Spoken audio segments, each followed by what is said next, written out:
The article this video is based on was originally posted on The Athletic. Head over to www.theathletic.com/RabonaTV to get started with a 30-day free trial and 50% off of your annual subscription. Last season, Wolves managed to capture the hearts of most neutral Premier League fans, and some partisan fans as well.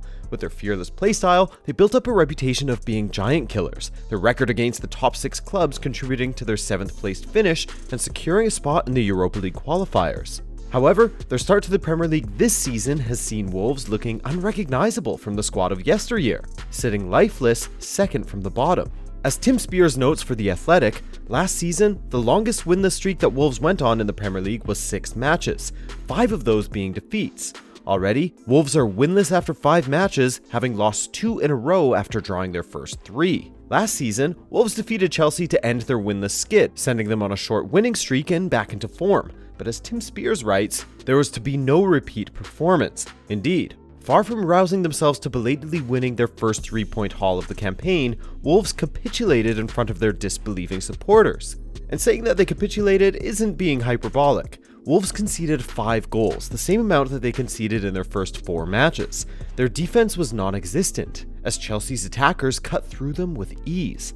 Worse yet, Wolves haven't led at any point during any of their Premier League matches. But why is that? How could they fall so far off?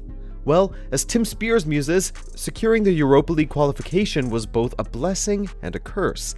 European nights are what the fans dream of, but the cost on their season has been quite high so far. As Spears says, their Europa League exertions, which, by early December, will have seen them play 12 extra games, including the 6 qualifiers they've already had, totaling 17,000 miles of travel, are certainly a factor for a small squad still betting in new additions. Nuno has a penchant for control in everything he does: training, preparations, team selection, and, tactically, control with and without the ball. What the Europa League does, to an extent, is see some of that control relinquished, certainly in terms of preparation. Burnley had a full week to focus on their trip to Molineux last month. Wolves landed back home at 3:30 a.m. on the Friday after a game in Turin before the Clarets' Sunday visit. Including their European qualifiers, Wolves have played 12 matches already, meaning fatigue and injuries are already something that Nuno has to take into account.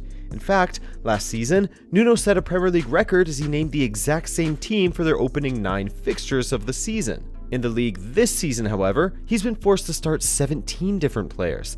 In each switch from domestic to European competitions, he's been forced into changing 3 to 5 players, and the position in which that is the most devastating is without a doubt in defense.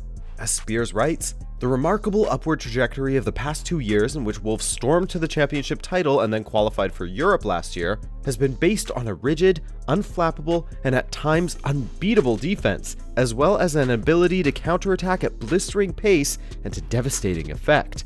That defense has been honed on metronomic, relentless, even tedious training drills that focus on the shape and discipline of a back line that rarely allows individuals to become isolated. On Saturday, against Chelsea, with 3 mainstays, the suspended and sorely missed Willy Boly, the perplexingly dropped Bennett, and the as-yet unfit Matt Doherty, all absent from the start, Wolves were prized apart like hot pulled pork with a fork.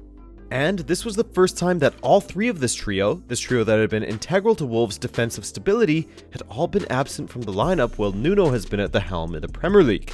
So, in their stead, Connor Cody has been left completely exposed as Ruben Neves and João Moutinho, at least in the Premier League, have had a hard time finding the same sort of control they had over the Premier League midfields last season. On top of that, it cannot be understated just how important Matt Doherty was to Wolves' success last term. When he was in the team, he played in what was a back 5 while Wolves were defending, contributing to 16 goals going forward as well. This season, Nuno has experimented with Adama Traore in Doherty's position, and he offers much going forward, but that's about it. With Traore as part of a back 5, well, as Spears says, suddenly it becomes a back 4 due to his lack of defensive contribution. Though the constantly rotating defense doesn't help their attempts at finding their form, there's also the fact that their opening 5 fixtures haven't exactly been against the easiest of oppositions.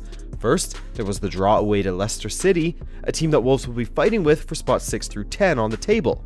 Then, yet another team that they will be trying to compete with this season, Manchester United, came to Molineux and again gave them a tough match, again ending in a draw.